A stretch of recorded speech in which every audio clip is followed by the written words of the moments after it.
While I was overseas caring for a sick relative, my brother forged my signature on our father's estate papers, had the will quietly changed, and sold the family home. When I found out, my family said I only had myself to blame for leaving. I was overseas for 11 months helping a dying family member. My brother used that time to take everything. And when I found out, my family said I deserved it for not being there. My name is Simone Calloway. I'm 43 years old. 2 years ago, while I was in Lisbon caring for my husband's dying mother, my brother forged my signature on our father's estate documents. He had the will changed. He sold the family home. He kept everything. $310,000 for the house, $95,000 in savings, $405,000 total, every cent of it belonging equally to both of us under the will our father had maintained for years, the one I had seen with my own eyes, the one that said equal shares, replaced by a new version that left everything to my brother. When I found out, I confronted my brother. He said our father had changed his mind because I wasn't there. When I told the family what he had done, they sided with him. They said I had made my choices. I retained an attorney. The legal process is ongoing. My family has not spoken to me in 14 months.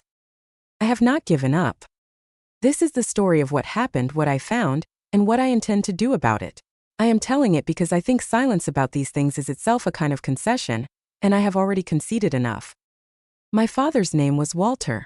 He was a retired electrical engineer who spent 37 years with the same company, raised 2 children in a house in Colorado Springs, and believed in doing things the right way.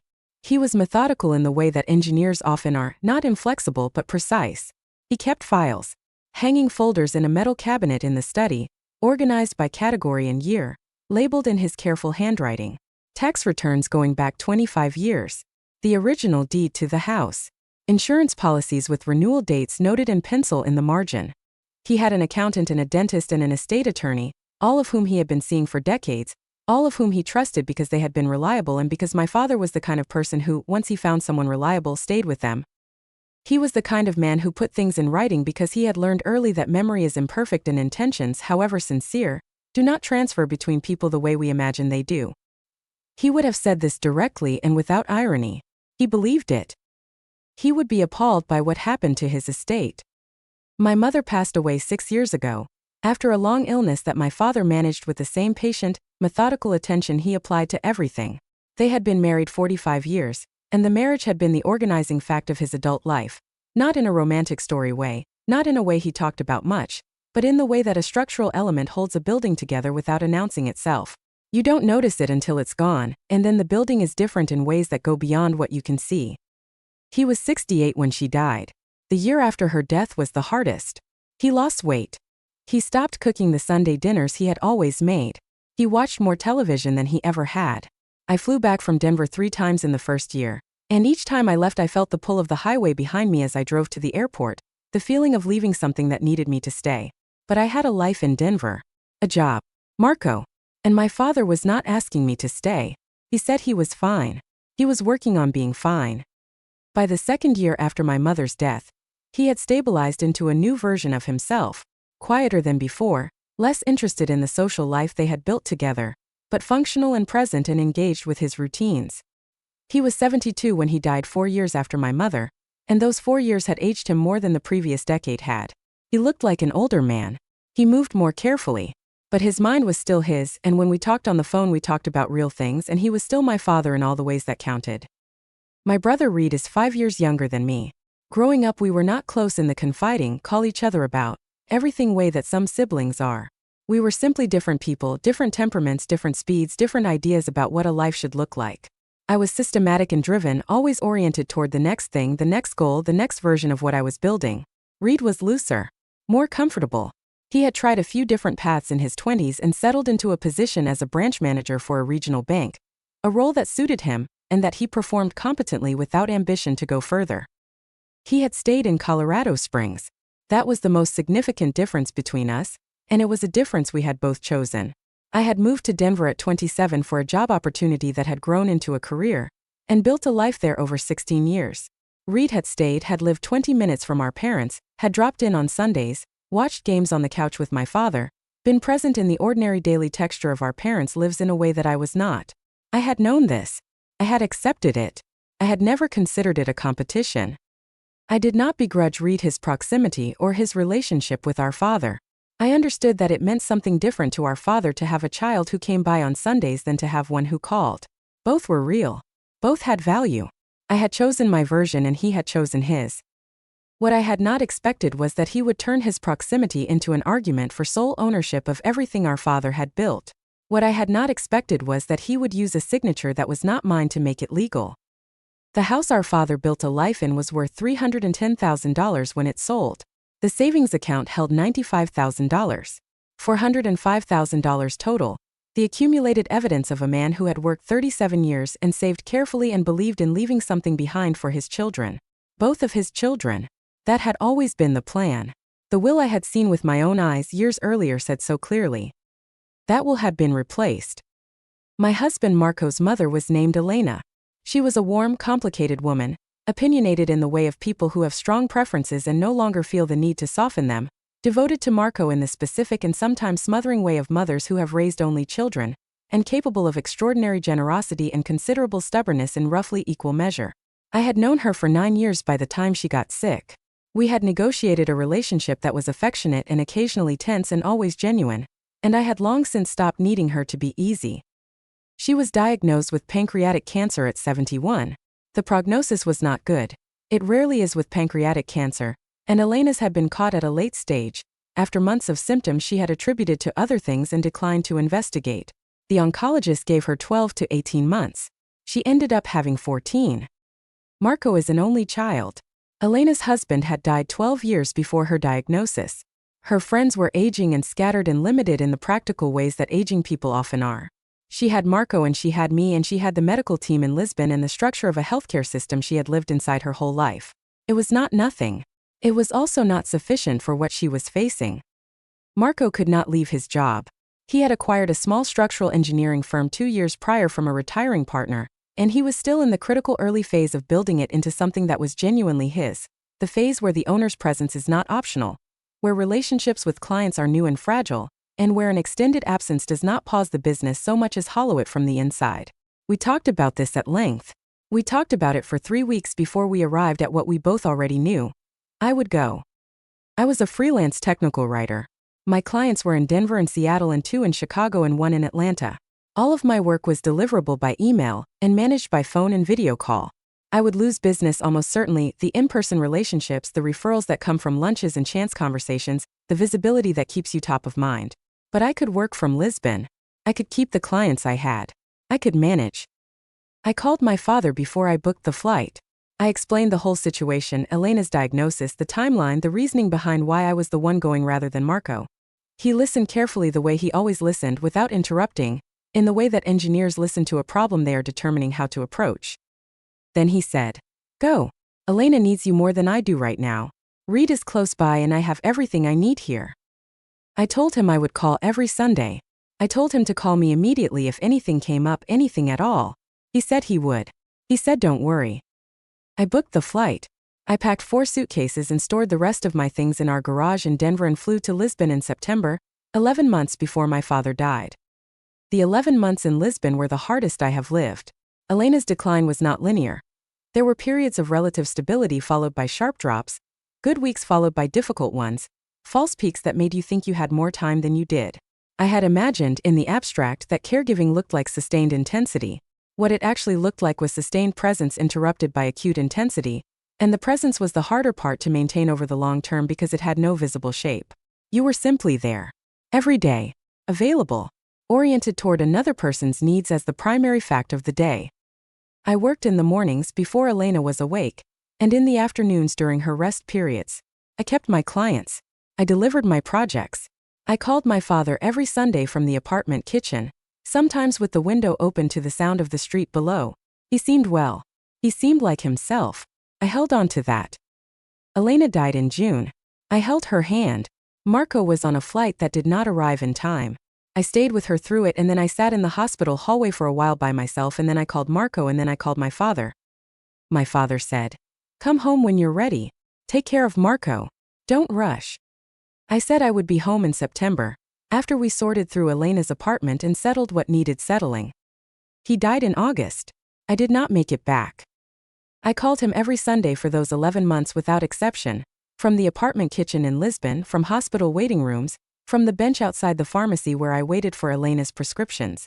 Wherever I was on Sunday I called. We talked for an hour, sometimes longer. He told me about his week in the methodical way he always told stories, in chronological order, without skipping anything he considered noteworthy. The neighbor 3 doors down who had gotten a new dog and walked it past the house every morning at 7. The book he was working through. He was a slow, thorough reader who reread passages he liked and made notes in the margins. The game he had watched. The meal Reed had brought over on the previous Sunday. He asked about Elena and about the apartment and about whether Lisbon was as beautiful as everyone said it was. I told him it was, on good days. I told him about the tiles on the building facades and the light in the afternoons and the sound of the trams. He listened the way he always listened, carefully and without rushing me. He said it sounded like a place he would have liked to see. I sent him photos every week. He texted back simple responses. Beautiful. What a view. The tiles look like the ones on the old post office downtown. Texts that were very him, brief and specific and genuinely engaged. He seemed fine. He seemed like himself. He had a cardiologist appointment every 3 months and check-ins with his regular doctor, and Reed was stopping by on Sundays, and the neighbor to the left, a retired schoolteacher named Margaret, kept a quiet eye on things. He was managing. Every week he told me he was managing, and every week I believed him, and I was right to believe him until the fall, and after the fall I did not know about it because Reed decided I did not need to know. What I did not know was that in month 4 of my absence, my father had a fall. He tripped on the back porch steps on a November morning. He caught himself on the railing and did not break anything, but he was shaken and bruised and spent several days moving more carefully than usual. Reed came over and spent a weekend helping him put down non-slip strips on the steps and rearranging things in the bathroom. This was practical and appropriate. Reed did not tell me about the fall until months later, after everything else had come out. He said he had not wanted to worry me when things were already complicated with Elena's care. He said my father had asked him not to call me. I believe my father may have said something like that. What I do not believe is that it was Reed's decision alone to make, and in that decision, in the choice to be the one who managed what I knew and when, you can see the beginning of everything that followed. The fall was the start of a repositioning. Reed began managing more of my father's household affairs. He drove him to appointments. He handled the administrative correspondence. He became the person my father turned to for practical help, which gave him access that came from being trusted by someone who needed that trust. This was appropriate up to a point. This is what the nearby child does when the distant one is away. I had known Reed would take on more, and I had been grateful. I had said so in our calls. I had texted him thank you messages. I thought we were a team. I was wrong about the team. The previous attorney, a man named Gerald who had worked with my father for 18 years, and who had drafted the will that divided the estate equally between Reed and me, retired in October. My father mentioned it to me in our Sunday call that week. He sounded mildly put out, the way you feel when someone reliable exits your life and you have to start again. He said Reed was going to help him find someone new. I said that was a shame about Gerald, and that he should make sure the new person was someone he felt comfortable with.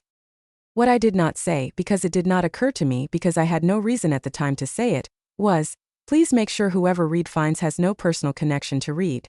Please be careful about who ends up with access to your documents during this time. I should have said that. I did not. The new person was a man named Philip, 36 years old, 8 years of practice, a small office in Colorado Springs, a personal friendship with my brother Reed, going back 8 years through a social connection, never disclosed. I found this out through Patricia Warren's investigator, 14 months after I came home, through professional and social records that Philip apparently assumed no one would bother to trace. My father would not have known to ask. He trusted Reed to find someone good. Reed found someone useful. My father died in August. He died on a Tuesday. Reed called me on Thursday. I want to pause on that detail. He called me on Thursday, because I think it is important, and I think some people will hear it as a small thing and others will hear it as the first signal of what had already been done. My father died on a Tuesday and my brother called me on Thursday to tell me. He said he had wanted to wait until arrangements were finalized. He said there was nothing I could have done anyway, given where I was. Elena had died in June, 2 months before my father. I had been planning to return home in September, once the Portuguese estate matters were settled, and Marco had come to spend 2 weeks with me, and we had sorted through his mother's apartment together. When Reed called on Thursday to tell me about my father, I booked the earliest flight I could find and was home in 4 days. The funeral was on a Saturday, 12 days after my father died. Reed had made all the arrangements: the funeral home, the service, the reception at the house after. He was gracious and organized and kept the logistics running smoothly, the way capable people do when they have had 12 days to prepare while the other family member was on an airplane. He gave the eulogy. He stood at the door and greeted people with a warmth that was not performed. Reed is not a cold person, and whatever he did with the estate, his grief for my father was real. I believed that then and I believe it now. He was, by every visible measure, the devoted son who had been there. I was the daughter who arrived from Portugal in clothes I had packed for a different life, who sat in the front row of a service I had not planned for a father whose last weeks I had not witnessed. People at the reception said kind things to me. They said he talked about me all the time. They said he was proud of me. One of his neighbors told me he had shown her photos from Lisbon that I had sent him on his phone, the way grandparents show photos of grandchildren. He had showed people my photos. I held that. I held it on the drive back to Denver and through the weeks that followed. I did not feel guilty about having been in Lisbon. I want to be clear about this because I think the story is easier to understand if I had felt guilty, if the guilt had made me passive, made me willing to accept less than I was owed because some part of me agreed with the narrative Reed and the family were building. I did not feel that. I felt grief, which is a different thing. My father had told me to go. We had spoken every Sunday. I had been present for Elena in the way that presence requires, in the room, in the hard and unglamorous dailiness of dying, and I had been present for my father in the way that was available from 5,000 miles away. I had made the best possible choice in an impossible situation and I was at peace with it. What I was not prepared for was what my brother had done with my peace. What I was not prepared for was what happened in the weeks after the funeral. Reed mentioned the estate once briefly, in the car on the way back from the burial. He said it was all being handled. He said I shouldn't worry, that it was straightforward. I asked if there was anything I needed to sign, and he said he would let me know when anything came up. Nothing came up. Weeks passed. I called Reed twice to ask about the estate process and both times he told me the attorney was handling it, and there was nothing for me to do yet. I was adjusting to being home, processing 2 losses in 2 months. Elena in June, my father in August, grief stacked on grief with barely room to breathe between them. Getting back to my work in my Denver life felt like trying to remember a language I had not spoken in almost a year. I was not tracking the estate with the diligence I should have been, and that is the one honest self-criticism I can make in this whole account. I trusted my brother, and I did not follow up with the urgency the situation deserved. I was grieving and tired, and I believed that the man who had been the reliable presence for our father in the past year was continuing to be that. I was wrong. And by the time I understood how wrong, Aunt Rosalie had already forwarded me something she was never meant to send. The document that changed everything came from my Aunt Rosalie. She is my father's sister, and she is 72 years old, and she made a mistake. She had received an email from Reed containing a copy of the estate closing documents. I do not know why he sent them to her. Perhaps he was showing her that everything had been finalized. Perhaps he wanted a witness to the completion of it. She forwarded it to me with a note that said, "So glad this is all wrapped up for you both, honey." She had thought, I believe, that it was addressed to both of us. It was not addressed to me. I had received nothing. I opened the attached documents. The first page was a cover letter from the estate attorney, Philip, summarizing the completion of probate. I read past it. The second page was the distribution summary. I saw Reed's name. I saw the amounts. I scrolled further.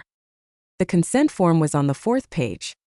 I saw my signature before I understood what I was looking at. My name, Simone Calloway, in handwriting that looked like mine, at the bottom of a document I had never seen, dated the 22nd of October of the year I had been in Lisbon. October. I had arrived in Lisbon in September. I was there in October. I was there for the entire 11 months without returning once. My passport said so. My phone records said so.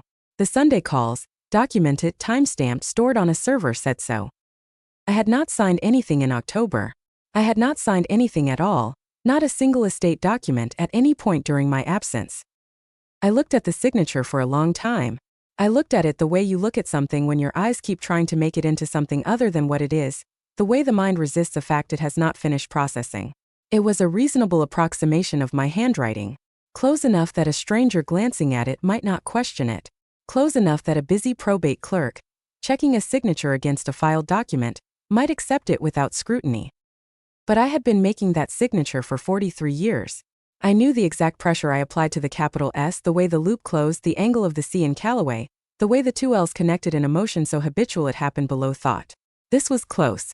It was not mine. I read the rest of the documents. The will was on page 7, dated the previous April, 4 months before my father died, 7 months after I had arrived in Lisbon. It left everything to Reed. The house, the savings account, all personal property. It included a paragraph, which I read 3 times, stating that the change in distribution reflected Walter Calloway's considered decision given his daughter Simone's extended absence during his period of declining health. My father's signature was at the bottom. I looked at that one differently. I could not verify it the way I could verify my own. It looked like his signature. It may have been. That was the part one could not be certain about and the part that has kept me awake on the harder nights. I sat at my kitchen table in Denver for 2 hours with those documents open on my laptop and a legal pad beside me on which I wrote dates. September, I flew to Lisbon. October 22nd, the consent form was signed. November through the following August, Sunday calls time-stamped 11 months of them. August, my father died. The will was dated April. The timeline was there on the page in my own handwriting, legible and damning. Then I called Reed. He answered on the second ring. I need to talk to you about the estate documents, I said. What about them? I received a copy. Aunt Rosalie forwarded them to me by mistake. I'm looking at a consent form with my signature on it dated last October. A pause. Right, he said. You signed that before you left. Reed. I left in September. This document is dated October. You must be misremembering. You signed several things before you went. I signed nothing after September. I was in Lisbon in October. My passport shows it. My call records show it. I was in Portugal. His voice shifted into something I had not heard from him in exactly this way before. Not quite defensive, not quite certain, but with a quality of prepared resistance, as though he had thought about this conversation and decided in advance what shape it would take. Dad changed his mind, Simone. He decided the estate should reflect who had actually been present. He was within his rights. I'm not disputing his rights to change his will. I'm disputing your right to forge my signature on a legal document. I didn't forge anything. Then who signed my name in October while I was in Lisbon? He said. I think you need to talk to the attorney. I said. I think you're right. I called Philip's office the next morning. I was told he could not discuss the matter. I wrote him a formal letter. His response, through an assistant, was that all documents had been executed in accordance with standard probate procedures. I hired my own attorney. Her name is Patricia Warren. She is 51 years old and has been practicing estate law for 22 years, and she is thorough in the way that people are thorough when they find injustice personally offensive, not righteously, not performatively, but in the particular practical way where they work harder and dig deeper because the situation demands it, and they are not the kind of person who stops short of what a situation demands.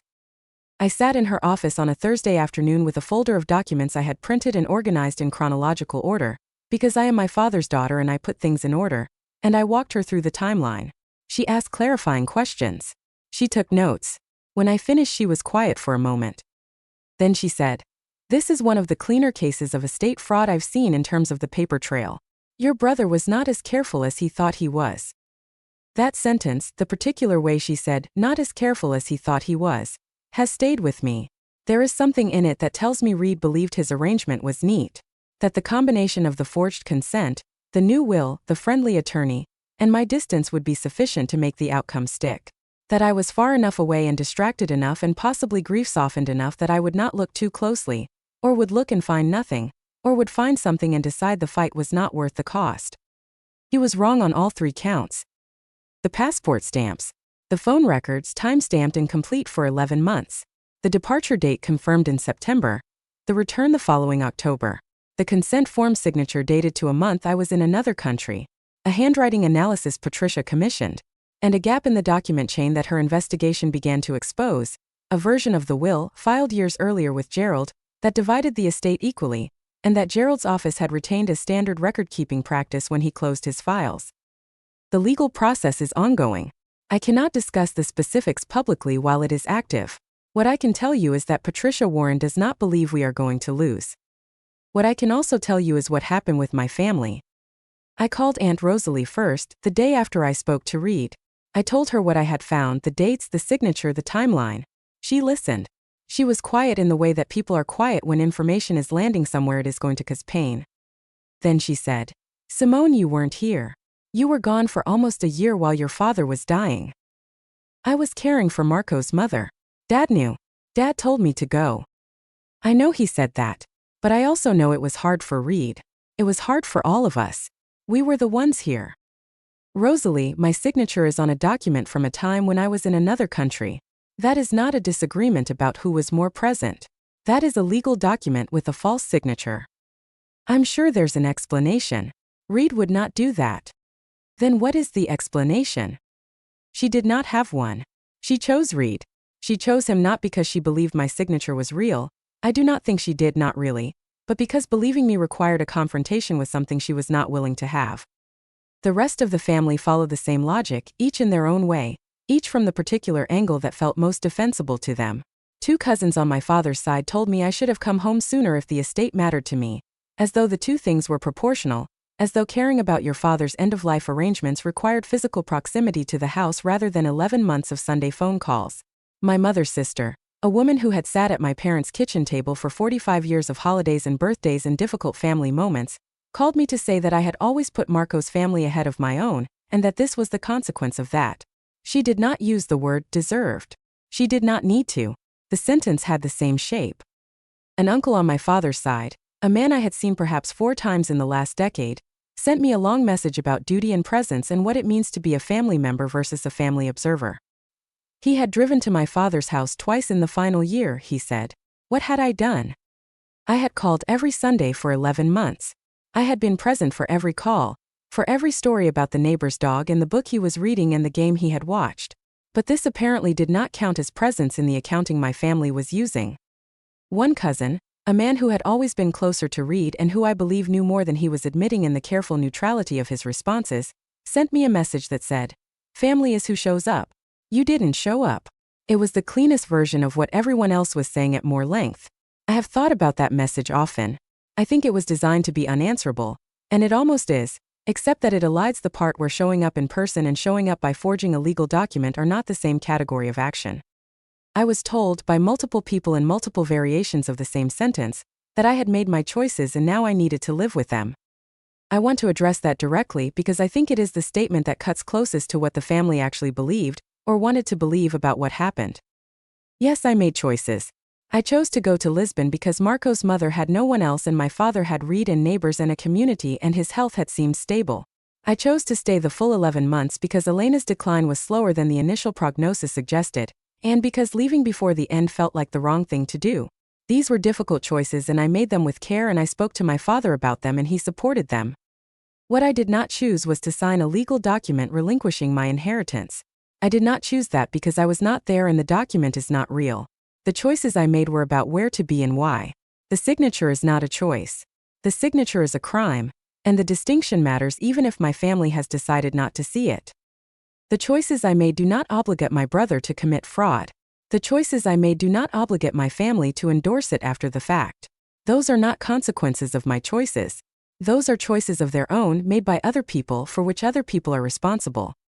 There is a version of this that I think my family is operating in where Reed's behavior is morally defensible, because I was absent and my absence was a provocation and a provocation invites a response. I understand the emotional logic of it. I do not accept it. My father believed in doing things the right way. He kept files. He put things in writing. He had an estate attorney for decades because he understood that good intentions are not sufficient, that the orderly transfer of what you have built requires documentation and care. My brother dismantled all of that while I was 5,000 miles away helping a woman die with some dignity, and my family stood behind him. I think about my father often, about the Sunday calls and the stories about the neighbor's dog and the books he was reading, about what he would make of what has happened to his estate and to his family, about the document with my name on it that he may or may not have known about, the one question I cannot answer, the one possibility I sit with on the harder nights. Did he know? Did Reed tell him what he was doing, and did my father, in his last months, diminished and influenced by the only child who was present, simply agree to something he would not otherwise have allowed? I do not know. I may never know. What I know is that the document is not real, and that the will that left me nothing replaced a will that treated us equally, and that the replacement happened when I was not in the room. Patricia Warren is building a case.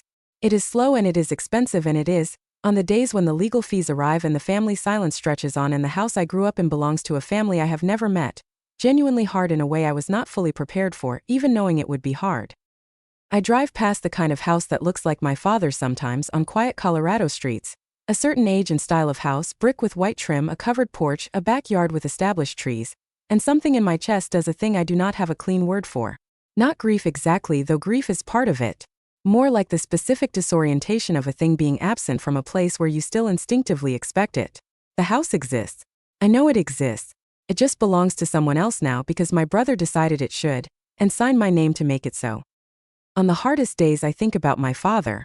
Not about the estate and not about the documents and not about what I am going to do about them. I think about the Sunday calls. I think about the methodical way he told a story in order, leaving nothing out. The neighbor's dog. The book in the margins. The game.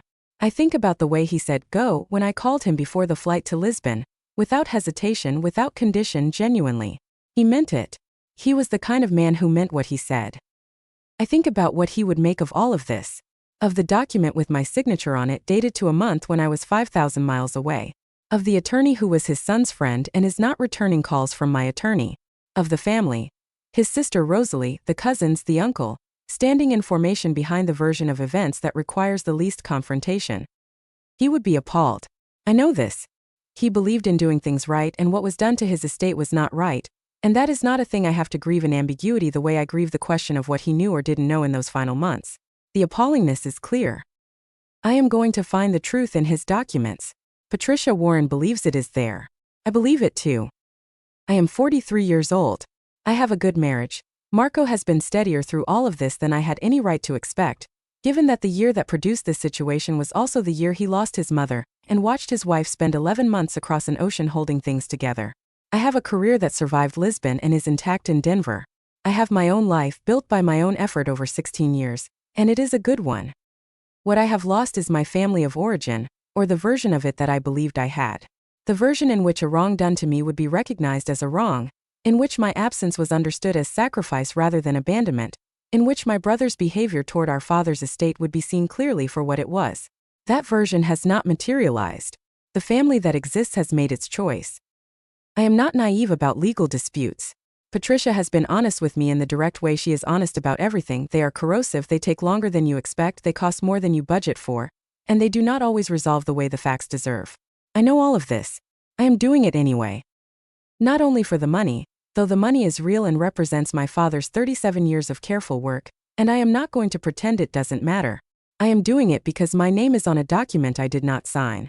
Because the record of what my father intended has been altered, and the alteration has my handwriting on it, and that is a thing I cannot allow to stand unchallenged. Because my father believed in documentation, in the orderly, careful transfer of what you have built to the people you intended to receive it. He kept files for exactly this reason. He put things in writing for exactly this reason. I am his daughter. I learned that from him. I will not accept a version of events in which being 5,000 miles away caring for a dying woman makes me responsible for what my brother did with the time. I am still looking. I am not going to stop. Have you ever had a family member take advantage of your absence to do something you never agreed to? Have you ever been told that a wrong done to you was something you brought on yourself? Have you ever had to fight for something that was yours while the people who should have defended you stood on the other side? Share your experience in the comments. Because being away is not the same as forfeiting. And a forged signature is a crime whether the family calls it justice or not. If you believe that caring for a dying relative overseas does not make you responsible for what your brother does to your father's estate while you are gone, hit that like button and subscribe. Because absence is not consent. And a family that endorses fraud to avoid a difficult truth is not a family standing on the right side. #MyBrother forged my signature and took everything.